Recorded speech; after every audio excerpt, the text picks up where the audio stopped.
Hello, good morning, good evening, good afternoon, and welcome to another episode of the live show Seen and Heard.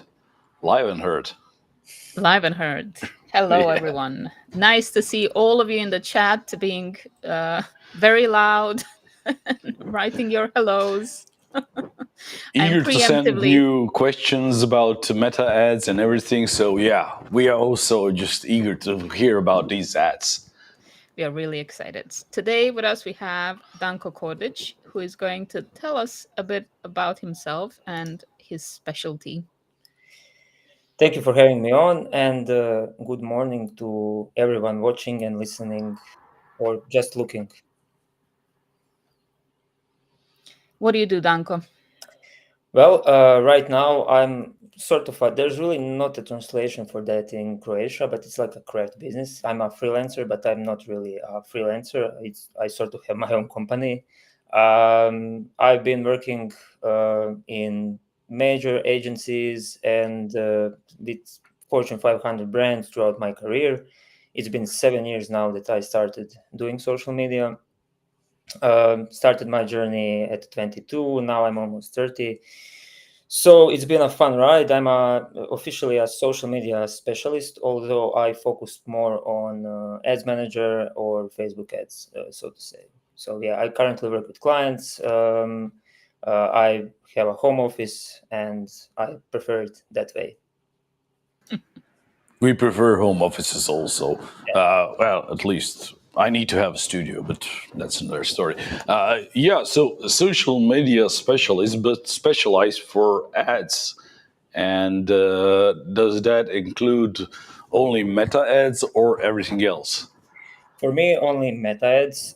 Throughout my career, I did do Google ads and other shapes and forms of ads, but as I said, like today, if when somebody is looking for a social media manager and social media specialist or anything like that, you are supposed to know absolutely everything, including Google ads, including SEO, including newsletters and other things, which doesn't make any sense because you're a social media manager. You should only focus on social media. And all of those other types like Google ads and SEO, they also require somebody who has years and years of experience, because that also changes every day and you have new things coming in, and it's impossible for one person to know everything. So I focused on mainly on Facebook ads. So to really, learn myself the hidden tips and tricks and everything, was the best way to promote a post, campaign, and other stuff. Yeah.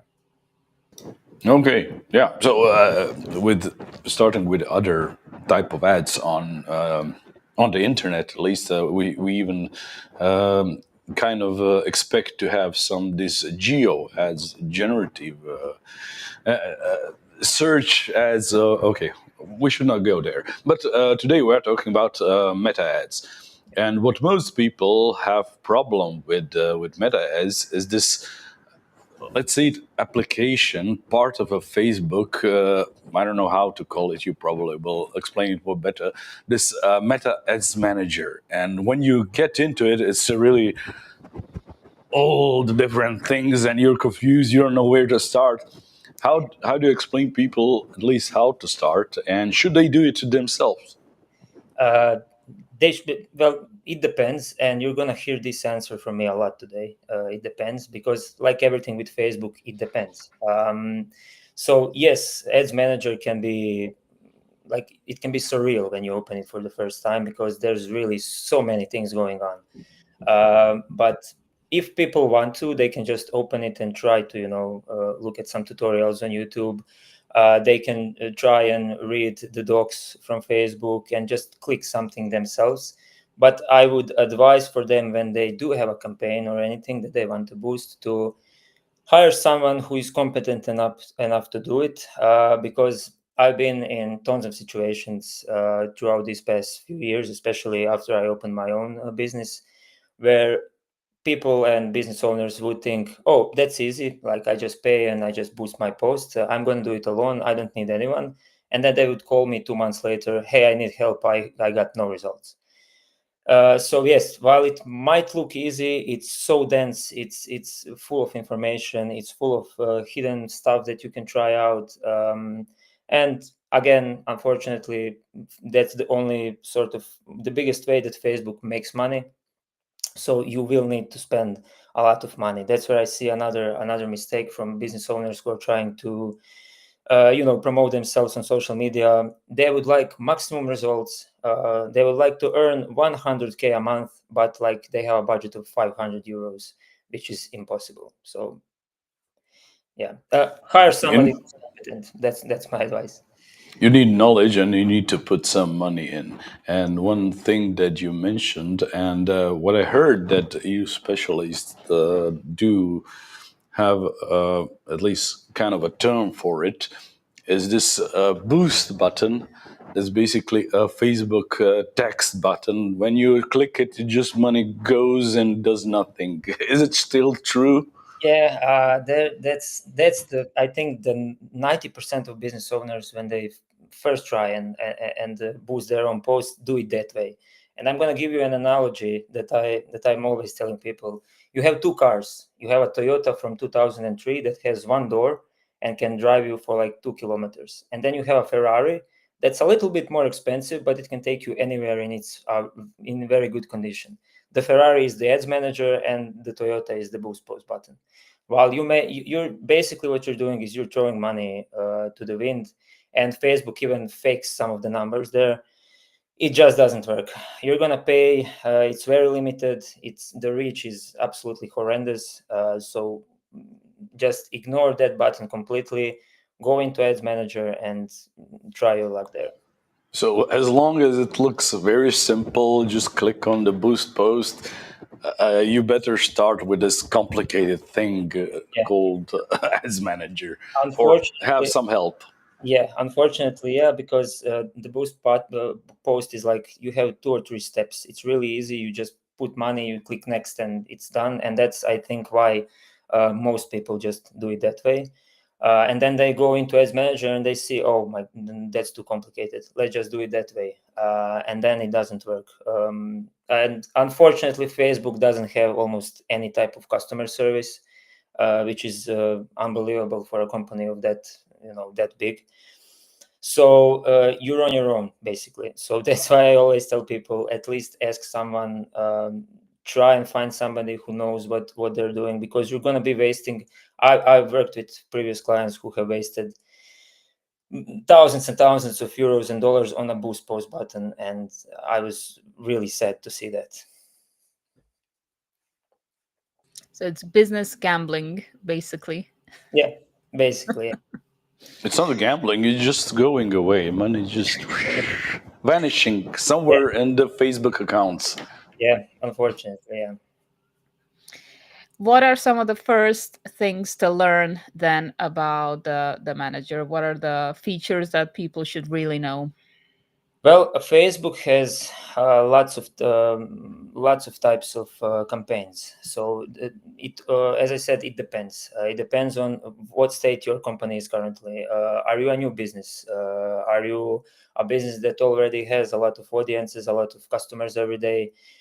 So let's start with the completely new businesses that are just starting out and they want to promote their business. First, what everyone has to do is create a metapixel.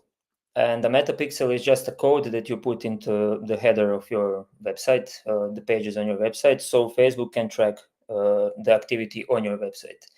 And what that basically means is that when you have a new business, you open your ads manager, you can create, after some time, you can create your custom audiences. So what I usually do, and what is the best method to start, if you have a new company, you will only be running traffic ads, brand awareness ads, and if you have like a price competition or something, you have engagement ads. So engagement ads are the ads where Facebook will target people that are most likely to comment on your post or like it.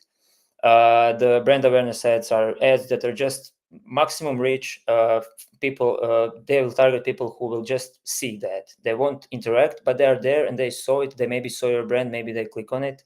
And the traffic ads are, classical. You have a link, you put the link, and Facebook targets people who are most likely to click on that link.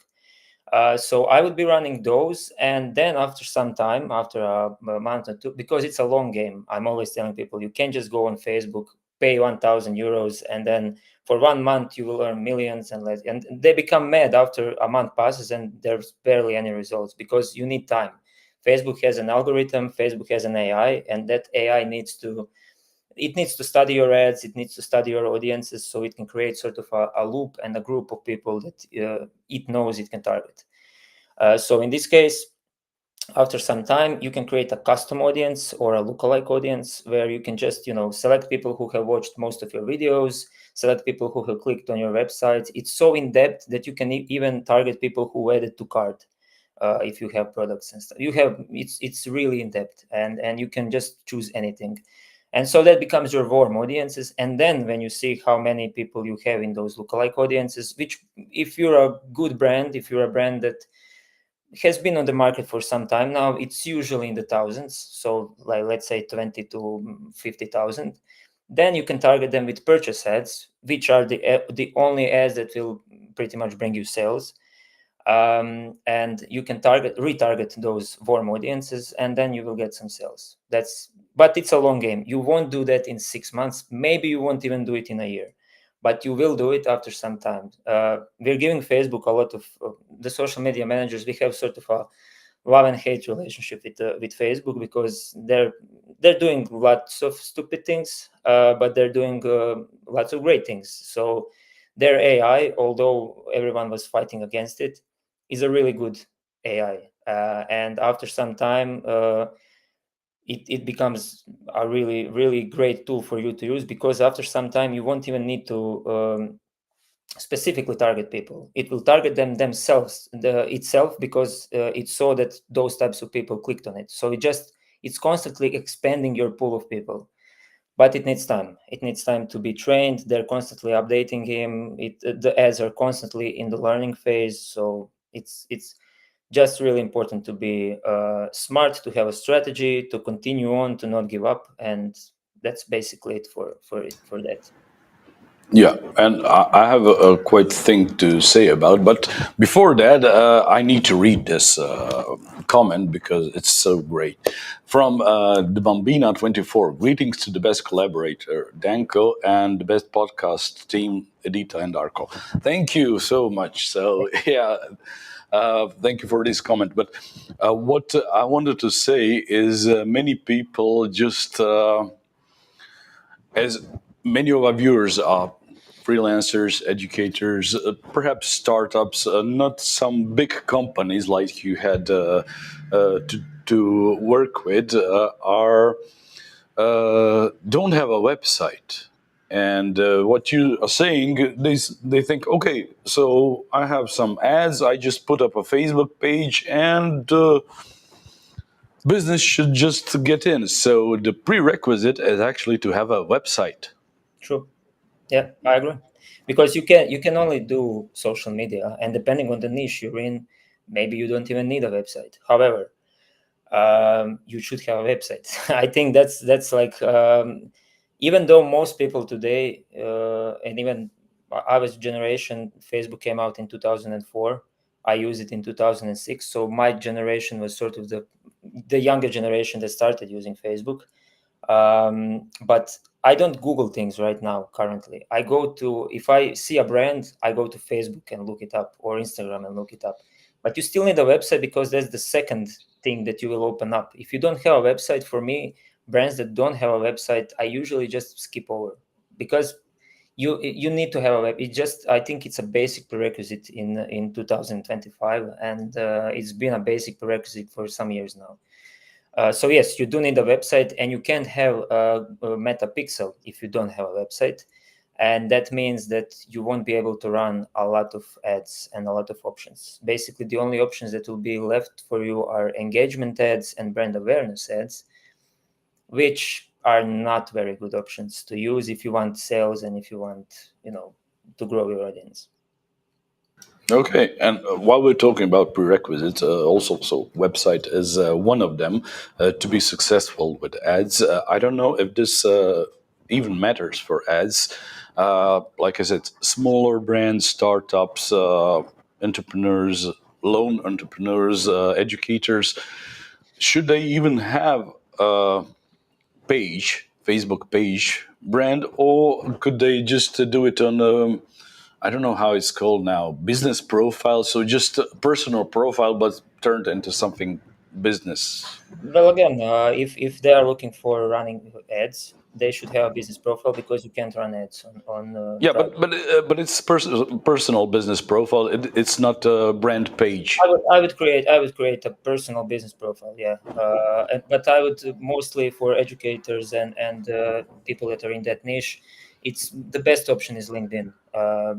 It's just Instagram is younger audiences. TikTok is really young.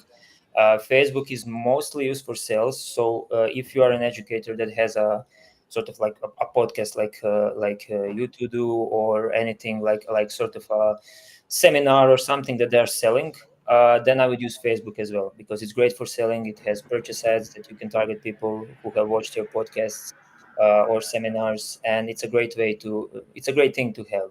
Plus, it does help with SEO and Google ranking you further up the list. So yeah, Facebook and LinkedIn for me for those types of niches. Yeah. Okay. Thank you. It was a bit of a selfish question because I do have on a Facebook business page and I have a business profile. So basically, I can just remove that business page because nobody even sees it. So it's better to work on a personal business profile. Yeah. Okay.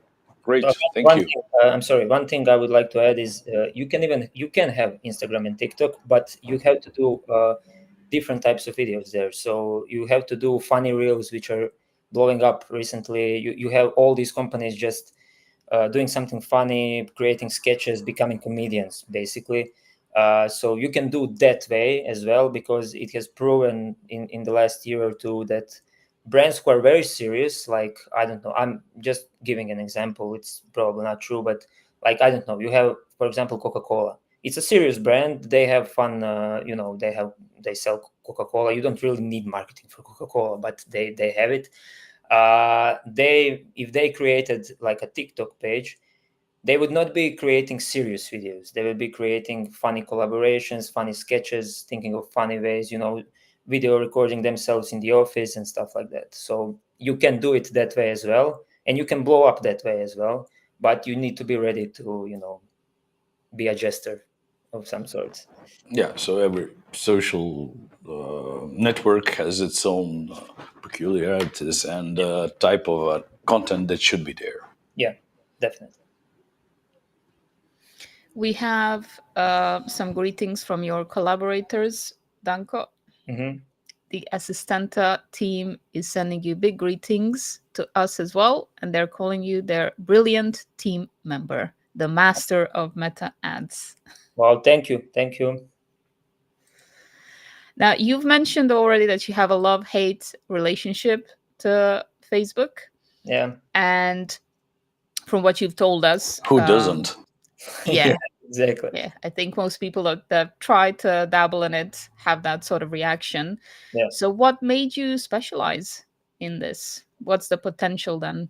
I started in 2017. It started from sort of my passion for football. I watch a lot of football and I love football. And my favorite team since I was a child is Real Madrid.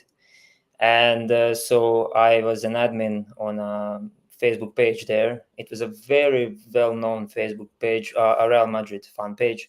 Back then, we had lots of people watching our videos, liking, and we didn't even run ads. It was all organic. And we wrote copies. We were, posting things about the players and stuff like that every game. And my love sort of grew that way because I realized, okay, I know I won't be, if I had a career like this, I won't be working every day with stuff that I'm passionate about. However, I really like the idea of going out and making somebody famous, quote unquote, going out and writing fun copies, going right and thinking of fun campaigns. And so during college, I actually decided to I went to udemy.com. I finished a seminar there. I got a certificate, and basically, without any real sort of experience in that field, I just went for it, started applying, and I landed my first job in Zagreb. So it started as a passionate project and ended up being a career. That's quite cool. So you saw the results from something that you're really invested in, Mm-hmm. and you thought, I could replicate this for businesses. Yeah. So how do you sell it to businesses? Because you already started with, you will need some time. It's a complicated thing. So I believe in transparency. I'm not the type of person who will go to an interview or go and try and collaborate with the client and then give them, in 1 month you will have 1K sales, it will be amazing, just so they can pay me. I don't do that because that 1 month will pass and they will see that you were full of it, and basically you didn't do anything. You just your reputation will be sort of destroyed, and you're just going to look bad. I'm very honest, and people who have worked with me know that I'm very honest. People who have tried working with me know that I'm very honest. Yes, I always tell my clients the first thing that they have to be patient, and I'm not, if it's a big brand and it's even a medium-sized brand, then I can give them some results pretty early on, like in a month or two. However, if it's a really small business and we're just starting out, then it's impossible to do anything maybe for the first year. I worked with clients who were mid to even higher sized companies who did have somebody run their ads before, but they only use like engagement ads and traffic ads. So you still have other types. You have lead ads, you have purchase ads, and they've never, for example, used purchase ads. And then when I started using purchase ads, it took a while for Facebook to, really let that sink in. So the AI the cost per click was insane in the first few ads, but then it just started going down gradually, and we, it got used to it, and then purchase ads were amazing. So yeah, you need a lot of patience. And what I didn't work with some people. I didn't work with a lot of brands because I feel like it's my responsibility as a social media specialist to be in charge of social media specialist in social media. I'm not looking to I'm not a dictator, and of course I will take an advice. Of course, we will work together on this. We can work together on campaigns. We can, I like advice, and I'm open to advice, criticism. If you think something can be done better, sure, let's do it. However, I do not like when I create a copy, I think which way should we go? I think, I give them my opinion on like we should use these ads for this, these ads for this, and then they're like, oh no, I want to use these ads, and then we do it their way, and then it doesn't work, and then I'm the one who is getting blamed for something I didn't do. So I don't work with those types of people. So yeah, I don't really. I can't call myself a salesman. I'm very very transparent. I just tell them how the situation looks.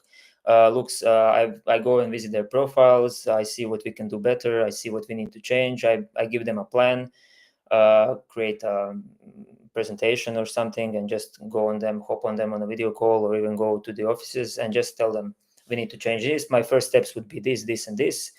We will get sales by doing this. We will get traffic by doing this, and yeah, that's it. a lot of people say I'm not a salesperson because I'm honest.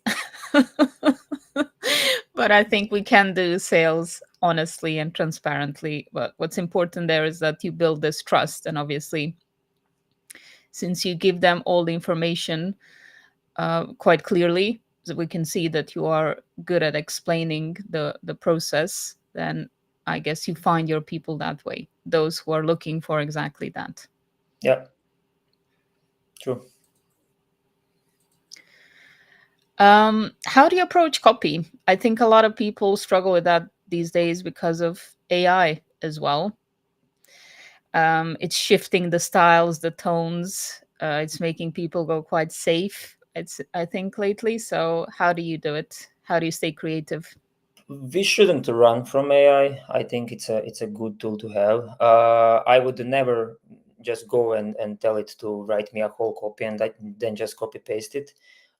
Sometimes when everyone has their own days when they're just not feeling creative enough, motivated enough, I do go and I just write so that it can give me ideas. So give me like 10 ideas for something. And then when I see the idea, just a theme, it's like a one sentence, then I go and think of a copy on my own.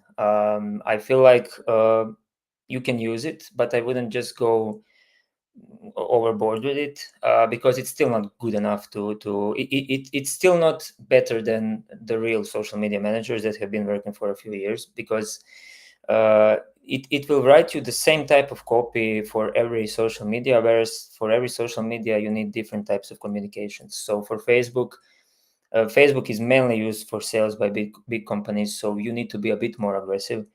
You need to, only a few days left, and you need to use a lot of power words on Facebook. You need to be sort of bossy on Facebook. Go and click here. There's not much time, urgency. It can look spammy a bit, but for some brands it works very well. Instagram is more of a low key. You open it up before sleep to watch reels. It should be fun. It should be value giving. You should be giving value constantly through your content, giving tips and tricks. The classic gist that it's been running for years now. LinkedIn is professional. TikTok is completely out of its mind. You just do funny stuff there. You should never be serious on TikTok. So yeah, every copy has a different perspective. You need to be more aggressive, less aggressive. It's not really about writing the copy for me. I think every social media manager can agree with this. It's not really about writing a copy. It's more about thinking of a great theme for a copy.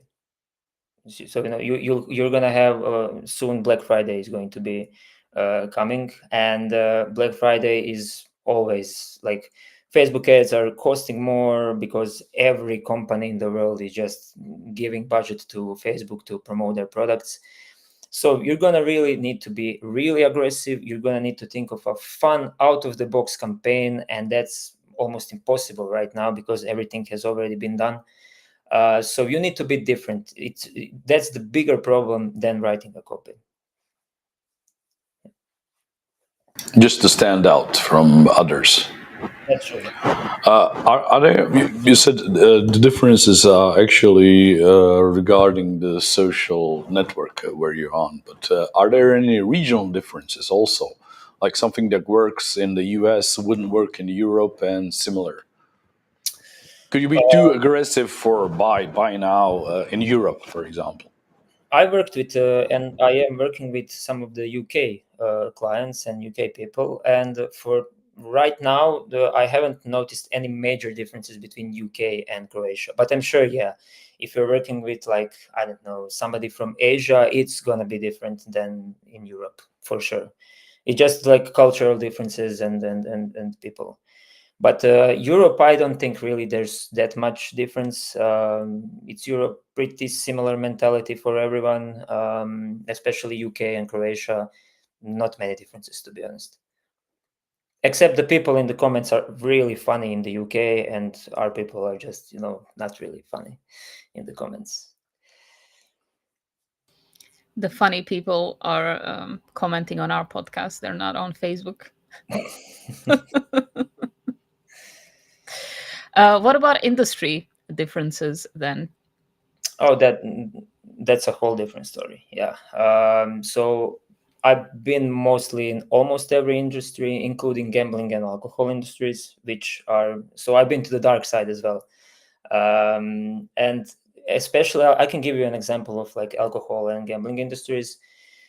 Those are really, this is where those industries are where you see what you're made of as a social media manager, because it's still like a very tight rope you're walking with promoting the products.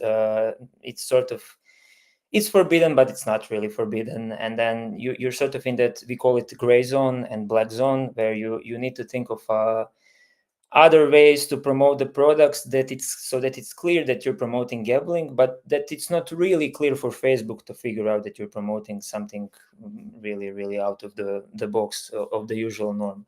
They've really gone down with the law regarding gambling, and you can now pretty much run the ads freely, but there's still lots of rules applied. Same for the alcohol industry. So in the alcohol industry, that was one of my biggest projects where I worked as a social media compliance project manager, and I was leading a team of 3 people. It was a UK client. It was really tough to walk the tightrope because you're like promoting Jack Daniels, for example, but you really can't write that it has alcohol in it. You really can't write the percentage of alcohol. So you can write the social media managers that work there really had to think really hard and had to have really so much inspiration to just get the copy out and to not be rejected by Meta. And we had complaints every day from Meta, from somebody, pressing the report button, the spam button. So industries are different. I wouldn't say like too much. It still works in the same principle. You're more aggressive on Facebook. You're more inspiring on Instagram. But yes, for some like gambling, alcohol, you need to be different. You said a couple of interesting things. There is a comment from Jan.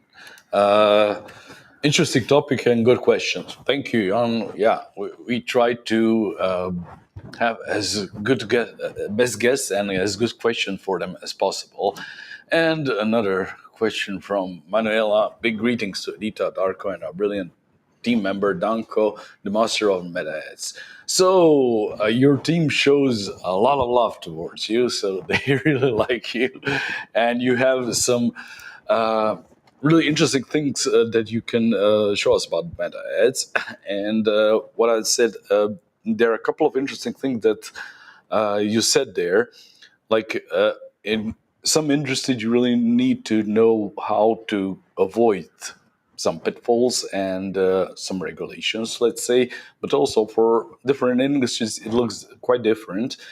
And from what I know, before it was possible for anyone to see meta ads for any other account, that so you don't need to have access to their account. It's visible for anybody else, so you can see what the competition in the same industry, what others are doing. And what do you think about that approach? Is it good to copy others or have ideas from others? It's called I don't know if it's still possible to look at other people's ads they're yeah. running. I was Oh, about still is. Yeah, I meant to talk about that as well. It's called Ad Library. It's still a part of it's a part of Meta, which is for me is really surprising to see that that's still up. I'm not sure why, and but it's a great tool. And I was about to It's a mention great learning tool, also. it's a great learning tool where you basically write any brand that you want, any at all that has a Facebook page. You can click on them. Now, for some brands, they have more information. For some, they don't. But for example, I used to check up on a brand. I like to see what competition is doing. Of course, you can draw like some inspiration from them. I wouldn't copy it to be completely exact, even the copies and visuals. But it's great to see their perspective of targeting. So I used to like that was a few days ago actually. I checked up on a brand and I could even see what their detailed targets were. So I could see absolutely everything, even to the point of how much budget they used, what they targeted, who they targeted, where they like everything. And it was amazing for me because you get to see the perspective from the other side. You get to spy on your rivals for a bit, which is also fun. I wouldn't, as I said, I wouldn't copy it completely because then all sorts of trouble can come from that, especially if you're like a bigger competitors. But it's a great learning tool, as you said. It's a great way to test your ads and see if they will work at the same time. It's a great way to see what your target audience really is. If you're not getting any results, that's the best thing you can do. Go there and try it out. So you don't need to figure out everything about yourself. I'm not sure. Can you see the results of their ads? For some, yes, you can see the reach based on the campaign. So I could see the reach of the ad that I looked at. I could see the reach and I could see the interactions of the ad, which is also great because then you can as well, if they targeted, I don't know, male audience 25 to 50, and it has like 50,000 reach, and they use the budget of I don't know $80 or $100, then you can see how much you can get for that money. which can be different for you and probably will be different for you depending on your algorithm. But it's still a great way to have the ball in to see exactly how close your number will be close to theirs. And if you are planning to, I don't know, reach 100K people and you see that they reached 50K, you don't use that audience, you use something else. Great to know. Yeah. You don't need to always make up completely new things from scratch, is You what don't. you're saying, which I think a lot of people get scared of and think, okay, I need to reinvent the wheel and do something revolutionary.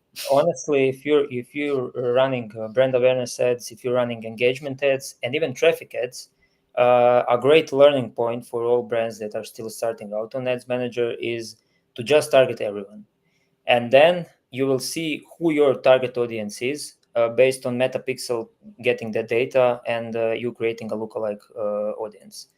A and B testing is an amazing way to do it as well. You target different audiences, and whichever ad does the best, you just use that ad. So I would definitely invite everyone who is starting and who still hasn't used ads, that just target everyone. If you're not sure what your target audience is, get the reach, get traffic on your website, then create custom audiences, lookalike audiences, and you'll see what age is it, what's the dominant demography, and it's a great way to do it. Okay. Our target audience here are small entrepreneurs. A lot of them are educators. And you mentioned already that it takes a long time for people like that to get results. Mm-hmm. So, at what point in their business would you recommend them to start looking at meta ads? Well, I personally would start immediately because much higher than 5 billion people are using social media currently, and that's of this year. So it grew 4% from January to October this year. So with 5 billion people on social media, I don't think you should wait at all, to be honest. Just you maybe wait for the budget to settle in, and then you just have organic posts on Facebook or Instagram or whatever you're using. But I would start as soon as possible with the ads.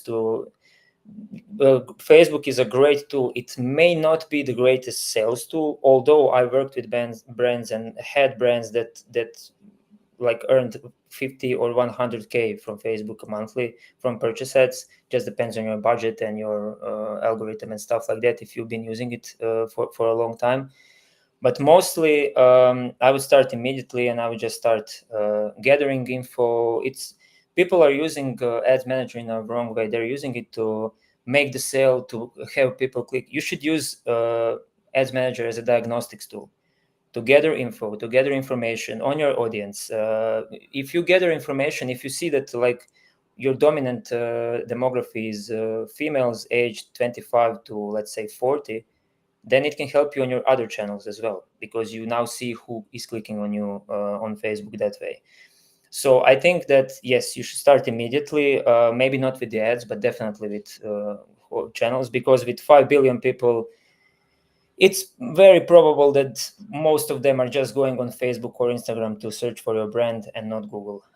So even though I am a part of the Google generation, I'm using it less and less, to be honest, as well. So yes, immediately. And then after you're gathering budget and see how much you can spend, you can start slowly.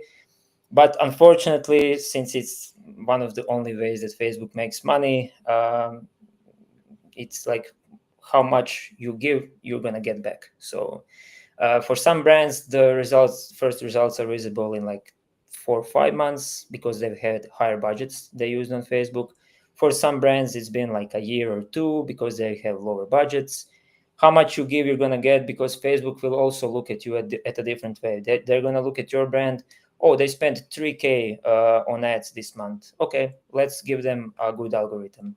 They see another brand at your niche, for example, your competitor, or they only spent 800. Okay, we're not going to do much for them this month, because it does work like that, especially their AI. They have people working on their algorithm constantly. you can now pay for the verified badge as well, which also gives you a boost on the organic content. And you can even see it when you buy the badge.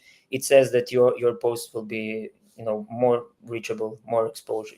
They'll have more exposure.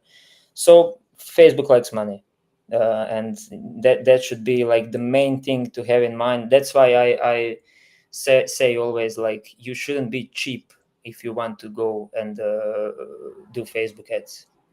There's no room for cheapness there. You need to spend money, you need to have a strategy, and you're going to need to spend a lot of money, and you're going to need to spend even more money as months and years go by. So for next year, you're going to even need to, everyone needs to have higher budgets next year than they had this year. That's definitely true. There is one thing that I find very interesting. I thought before that ads on Google, let's say, are basically for people, for prospective clients that search for some service or some product, and on social media, let's say on Meta, on Facebook, it's more for just informing people that something exists and they could find interesting. For example, they look all these cute kitten videos, and all of a sudden your ad comes up. Oh, buy a new car, and you can drive around with your kittens around it. So they're not looking for a car, but they just find something interesting. Is it not so? People are already searching on Facebook, and you should target them.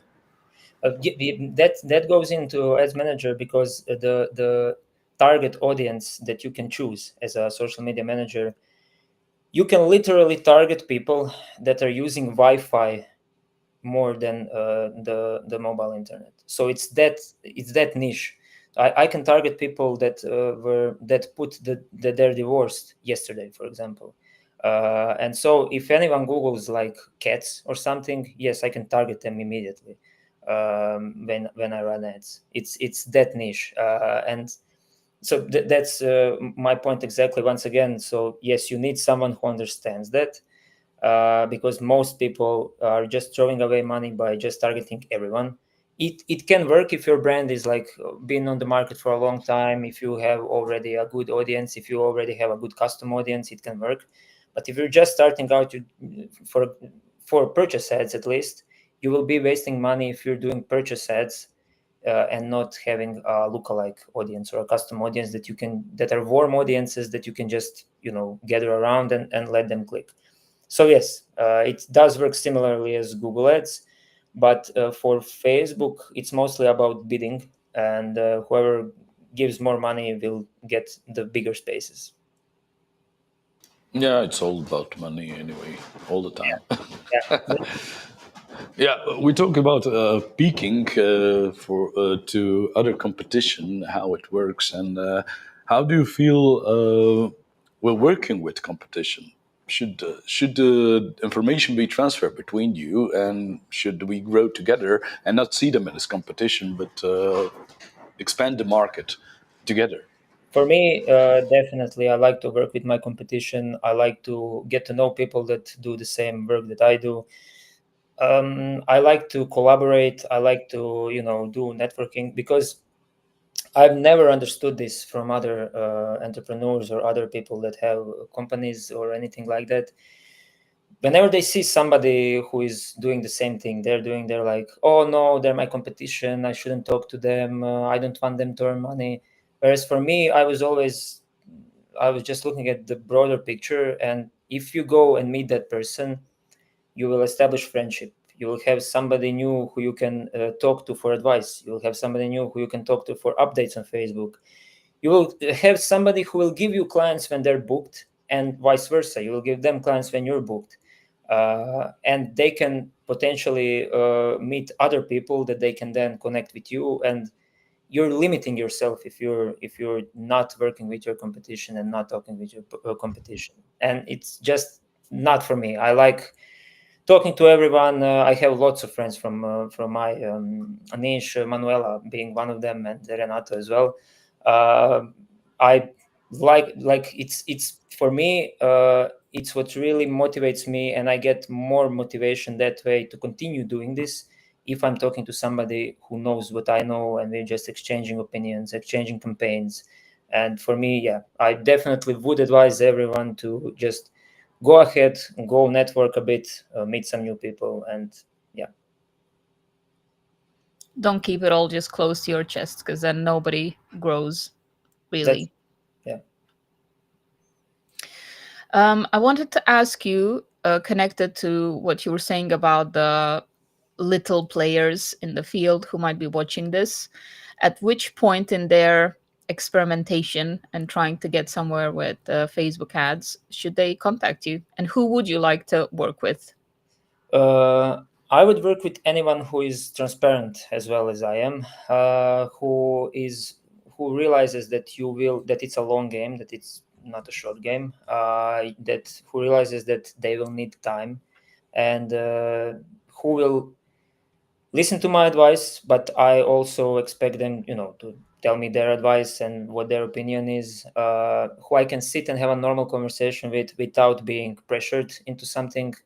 The most number one thing I would say is that they just realize that it's a long game and they're gonna need a budget, and the more money they have, the better the results will be, because Facebook just works that way. Not for me, not money for me, but money for Facebook, because Facebook needs the money. So yeah, I would work with anyone who is patient enough and who understands how it works. They don't need to understand everything, but they just need to understand how it works in the long run. Okay. I put up your email where they can contact you, but they can also find you on LinkedIn, is Yeah. where you're most active. Yeah. Have a look at Danko's profile. Even if you're not ready, maybe you might be in a year, so you know who to contact and Yeah. who to chat with. And everyone is welcome to contact me for advice or consulting or anything like that. I'm always open up for conversation. But even if you're not ready, today is the day, because in a year there will be results, and if you start in a year, it will be in 2 years. That's actually true, unfortunately. Yeah, it's how it works. And as I heard, Facebook is planning some big changes in beginning next year, where they are thinking about removing the detailed targeting. So that means that, like, you could target now, as I said, you can target entrepreneurs, people who are divorced, people who are using Wi-Fi. They are thinking about removing that and moving slowly with their AI.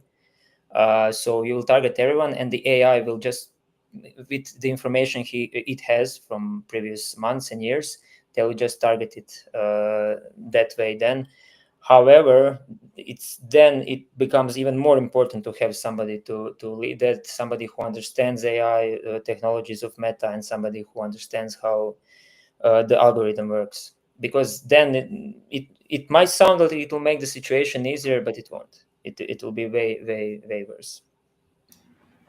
I don't know if it'll be better or worse, because all this detailing seems quite scary. Like, you divorced yesterday and you get a ad today. Oh, you're looking for a new wife or something? How? Yeah, So this is okay, a bit scary. What are some others other tips and tricks and perhaps hidden features that are possible with meta ads that most people don't know, that you could help them with? sure. So I like to use. I've had colleagues talk to me about cost caps, and cost caps is a cool little tool. So basically, when you make an ad, you're either telling Facebook, just get me the most volume. I don't care how much the click cost per click costs. Just get me the most volume and most people.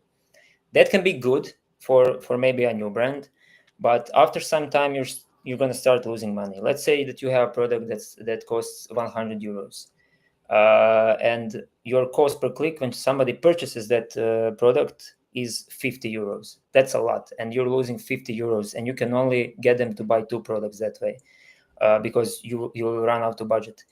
So with cost caps, you're telling Facebook, okay, only get me people whose clicks cost $10 or 10 euros, and then it will try to get you as many people as it can to get you those results. So you will miss some of the people that would buy, but their clicks cost 50. But you will gain, you will earn much more money in the long run, because the cost per click will be way less than the person that clicked. So that's a good tool. And I know people who have been struggling with meta ads, and once they started using cost caps, it has been growing significantly. It's a great hack. It's a great tool. There's also the automated rules. It's basically, you as a social media or manager always need to be, on the lookout to see what's happening on your ads. Are the ads running? Is everything okay? With automated rules, you can make it a bit easier, as you can, as the name suggests, it's an automated rule where you just tell Facebook, if this ad has like 5 sales, just increase the budget by 20%, let's say.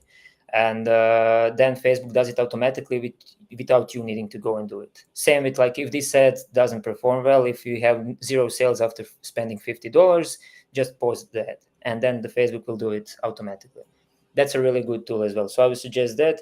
And the ad library, I wanted to talk in this section about the ad library that we already talked about. That's I think the number one tool that not a lot of people know about, but they can use. There's also, people underestimate how detailed Meta Business Manager is and Ads Manager is. You have so many reports that you can create. It can go in so much depth that you can create even custom metrics. When people see an ad, they just look at reach, how many link clicks, how many purchases. They just look those basic results. However, there's a section called reports right above the ads that you can create your own reports. You can see what ad, the demographic of each ad that clicks. So if you have an ad, you can see who clicked the most, male, female audiences, what ages, from which city. You can see Divorced or not? You could probably. I need to see if you can do that, but you could probably do that as well.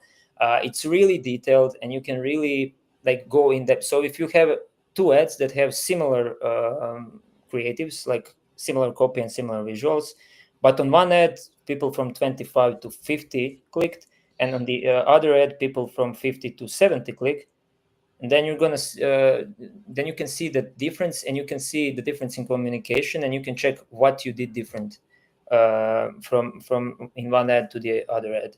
It's a great tool. There's a breakdown section. You can check almost everything. It's really going to help you plan your future campaigns. It's going to help you plan your future ads. So I would definitely recommend people to just open the report tab, just spend some time on it, and see all the metrics that you can see. Yeah. Great, thank you. So it's quite a interesting list of what can be done and how you can learn to do this better, or at least start with it. And I presume that you usually get questioned how much will it cost, and as our viewers are mostly small entrepreneurs, and let's say their revenue is about, I don't know, 2,000 to 10,000 euros per month. What would you recommend them with investment? And basically, most of the investment is actually to the meta, and it's quite a smaller amount for your work. What kind of investment can they expect from the start, and how would it look like?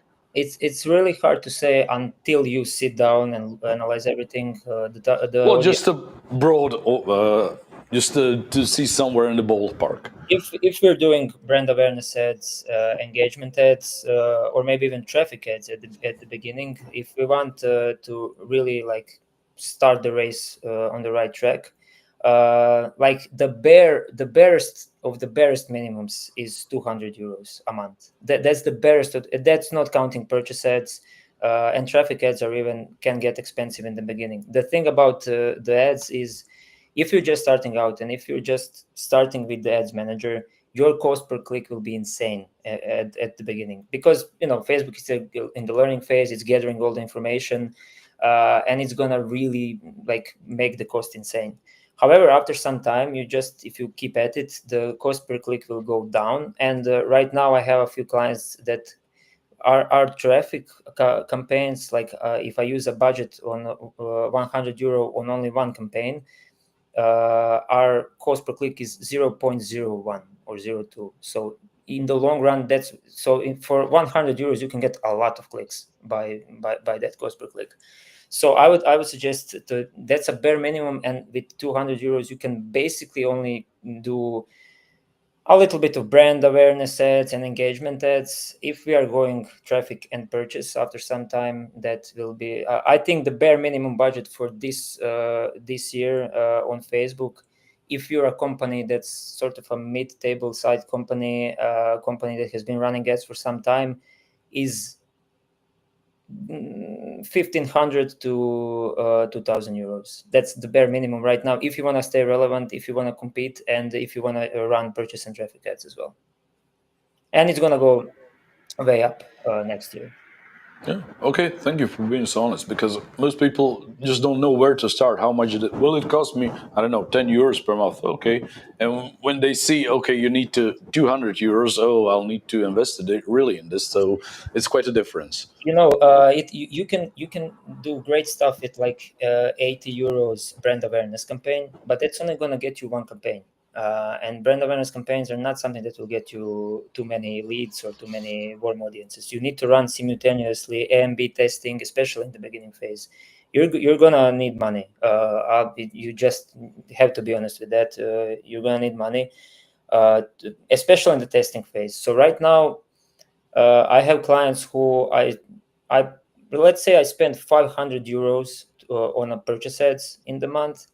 But I'm making them like 20 to 30K monthly, which is a great return on investment. For one of my clients, I recently did a reporting. I had a return on investment of 40%, 14%. That's a great number. So that's a good ballpark just to have in mind. Like, okay, let's start with 200. Let's up it up to like 500 after some time. And then slowly, when we start introducing purchase campaigns, and I would start introducing purchase and traffic campaigns when I get some audiences. So when I create a custom audience, lookalike audience, and then when we have like 10,000 to 50,000 people on our lookalike audience, then okay, let's do a purchase ad, let's do a purchase campaign. It's gonna cost much, but it's going to make you money as well, because you now have warm audiences that clicked on your stuff, that looked at your profile, and it's going to be way easier to make money as well. Yeah. So it's a bigger investment in the start, but it starts getting slower and a better return of investment eventually. Yeah, because cost per click will lower itself, and then you have return on investment. It's logical. Yeah, return on investment is bigger once the cost per click starts dropping down. So it's a long game. You need to be patient, persistent, and you also need to commit from what you're saying. It's not something you do for 2 months and then you pause for a year and you start where you left off. It's not how it works. No, because by then everything will change. So much things will change. The algorithm will change. What people do will change. So right now, reels are really popular and funny videos are really popular. Maybe in a year something else will be popular. So you just need to stick to it. Watch the trends. See what's really popular right now, and do that. How do you keep up with the trends? Because that's a big part of your job. It's something you've mentioned several times. That's a painful story. Yeah. I'm always on social media, because not just because of my job, but I like scrolling and looking at stuff. So there are sites on Google where you can check for updates, you can check for news. Even Facebook itself just gives up updates. But watching reels and stuff, you see what the trends are, you see what people like, you see what kind of videos people like, what gets attention, what doesn't get attention. So I'm going to use him as an example, although I'm not a big fan, but I'm going to use him as an example. Is Andrew Tate, who is, we all know who Andrew Tate is. He started by being really controversial, and being controversial always works on social media. Conor McGregor did literally the same thing 10 years ago. He was just extremely controversial. he probably doesn't even believe 90% of the stuff he says, but he says it because he knows it will get attention. And I see a lot of videos like that. People who are controversial, they get tons of attention. It comes with a price, though. People hate you, but you're famous. You get to be famous. Well, somebody's goal is actually that, so why not? If Yeah. you want to be famous, be controversial, even if you don't believe in the stuff you're saying. Yeah, that's how it is, unfortunately. Especially younger audiences seem to be drawn to people like that, who are not afraid to state their opinions, who are in that phase of I'm different, I'm against the government, I'm against the world. So that always goes well. I mean, it's probably gonna go well in 15 years as well as it's going now. But yeah, just you should always watch influencers. You should see who's in the game, who's really popular right now from the influencers, what they are doing, what kind of trends are they doing, what kind of content are they making. And influencer marketing is of course very important, so you can collaborate with them and do stuff together. Yeah. Yeah, well, of course. We've mentioned your email address. I don't know where it is now.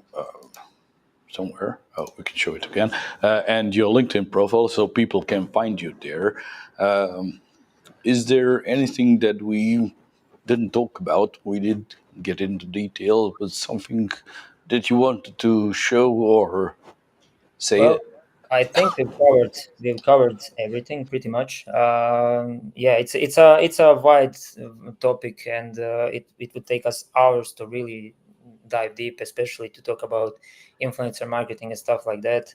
But yeah, even ads manager, still we've only scratched the surface, to be honest. However, I think this was great for me, especially. It was fun. It was fun for us as well. Thank you for sharing all of your knowledge with us, for giving us the opportunity to ask these questions, because I think a lot of people in our audience is interested and a bit scared, intimidated by all of the changes and the requirements and the budget needed for it. So thank you for giving them like very clear, basic information about it. I hope that they'll reach out to you if they have any further questions that we've forgotten. Yep. I'm here if anyone wants to reach out. Thank you for having me, and thank you everyone for watching as well. Thank you for your time and talking so honestly about this topic. Thank you. Thank you. Bye, and Bye, thank our everyone. viewers. Bye bye.